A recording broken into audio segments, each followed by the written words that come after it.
وبركاته اللهم صل على سيدنا Muhammad وعلى آله وصحبه وسلم تسليما بسم الله الرحمن الرحيم. Chercher ses propres défauts plutôt que ceux des autres. Purifier ton miroir intérieur, plus le miroir est pur, plus tu reçois les visions vraies. Ruqya Sadiqa.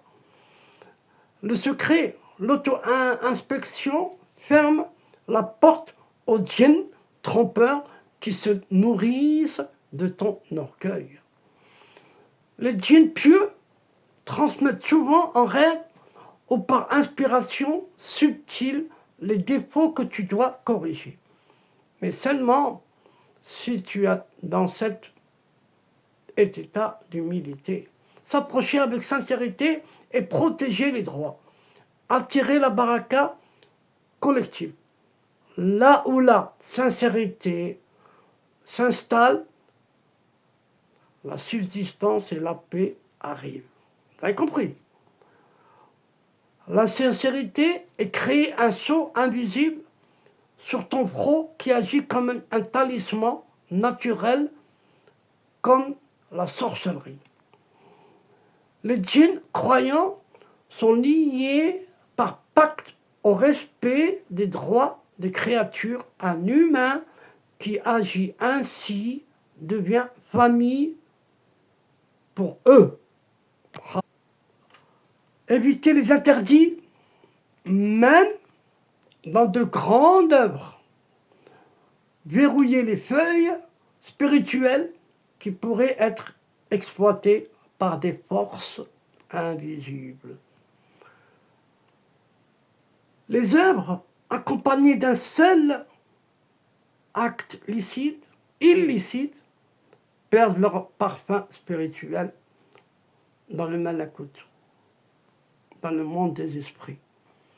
Les djinns pieux quittent la correspondance d'un humain qui tolère l'illicite, même si ses œuvres semblent grande expérience.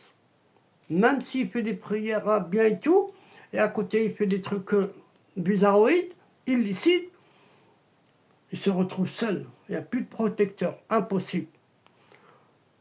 La science de Ali radhiyallahu anhu porte cachée. Le prophète sallallahu alayhi wa sallam dit: je suis la cité du savoir et Ali est sa porte. La porte, al-bab, est le seuil entre le monde visible et invisible.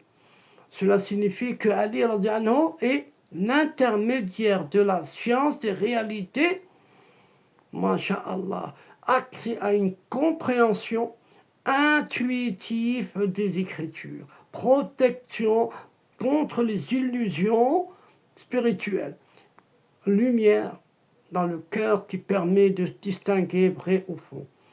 Ali radhiyallahu anhu avait reçu 70 sciences que personne d'autre n'avait reçues, masha'Allah.